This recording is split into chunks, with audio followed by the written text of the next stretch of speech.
YouTube, it's Kathy, and this is my weekly entertainment wrap-up from May 3rd through 9th. This week I read 2 books, I watched 3 shows, and I listened to 2 books.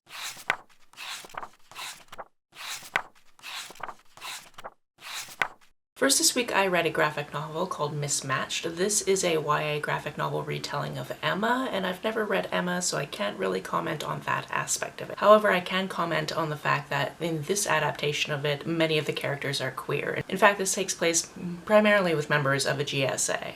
Our main character in this one is Evan, and he hasn't had a boyfriend yet, but he's looking for the right one. And this new girl comes to town, he decides that he's going to play matchmaker with her. However, he makes a few mistakes doing that. There's a whole big thing.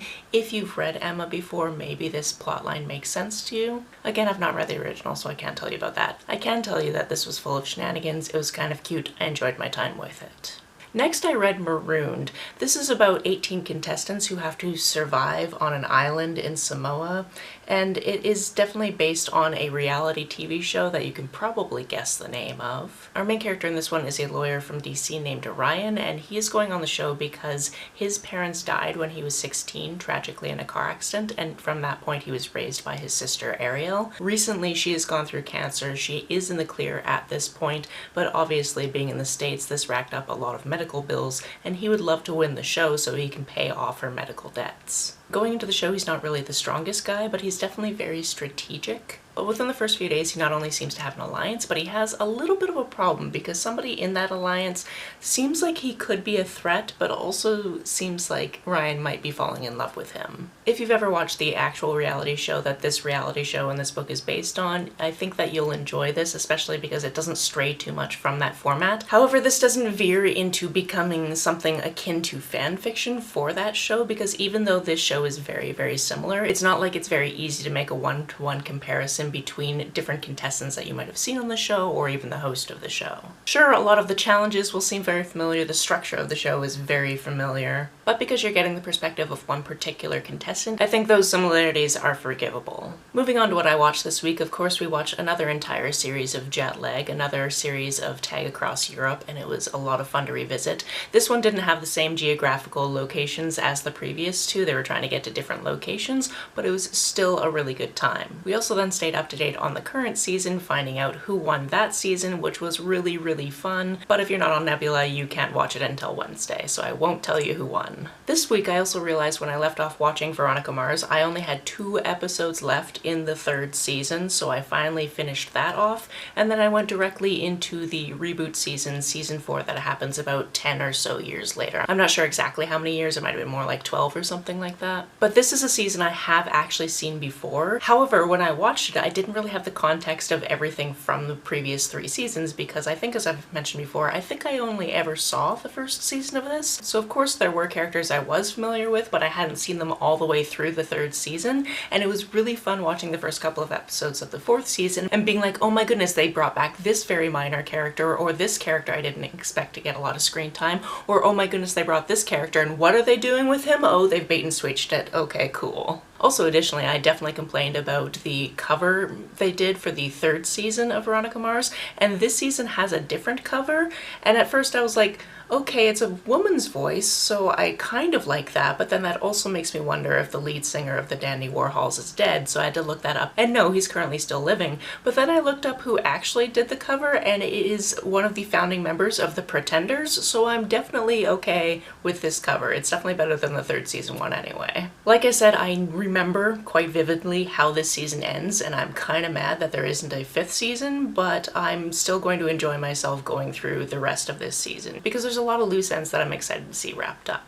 This week we also watched episodes 4 and 5 of the current season of Taskmaster, season 21, and this show is just endlessly creative, really fun. You just watch these people having the worst time sometimes and just wondering how their world was broken by what seemed like a simple task. Sometimes they seem simple, and sometimes they are actually simple if you think about them in a lateral way, and sometimes they just want to inflict violence on Alex Horne. Again, endlessly entertaining. As for the audiobooks I listened to this week, the first one was A Master of Djinn. This takes place in 1912 in a version of Egypt where Djinn are definitely a thing, and also angels are these beings that are on Earth. However, depending on your religion, you'll say that they're false prophets or they're actually angels. However, if you've read the prequel novella, you kind of know that they're definitely a really big deal. deal. This one starts out with a secret society meeting and then somebody crashing that meeting and things going terribly, terribly wrong. And then our main character, Fatma, is a detective with this special ministry that has to do with the extra special things that happen due to these other entities, and she has to figure out exactly what happened and who did it.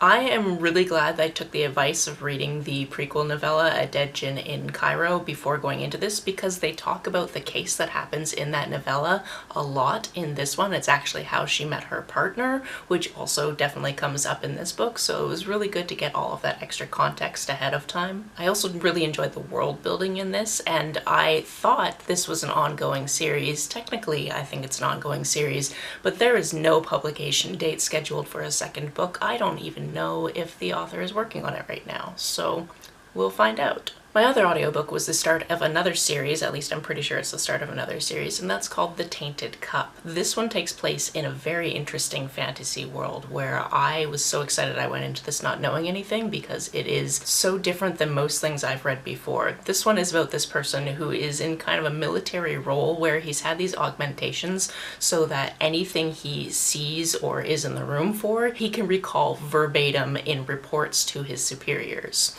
As we meet him, he's actually come to the scene of a crime where somebody has died, and the police force there is like, why isn't the inspector here? And he's like, I report to the inspector, that's my whole job, it's fine. And they're like, have you been to many crime scenes? And he basically has to be like, this is my first death scene, we usually do other types of cases, but like, come on, this is my job, just leave me alone. So he gets there, and it's a very strange circumstance because this person who has died didn't die in like a typical manner. This person died because a tree decided to grow from within him quite rapidly. So that's gross. We also come to realize that he's basically the Watson to this absolute genius, and the whole reason she doesn't go to the death scene is because she has some very eccentric things going on. For example, she basically stays inside her house at all times, doesn't look outside at all, and spends a lot of her time blindfolded just so she's getting rid of one of the senses so that all of her other senses can work better. And just by listening to the things that he has to say about the scene, his observations, she's able to come up with some really good theories, and it goes from there. This was incredibly imaginative, and I would happily read more from this series. I'm pretty sure it's the first in a series. It has to be the first in a series. I would definitely read more.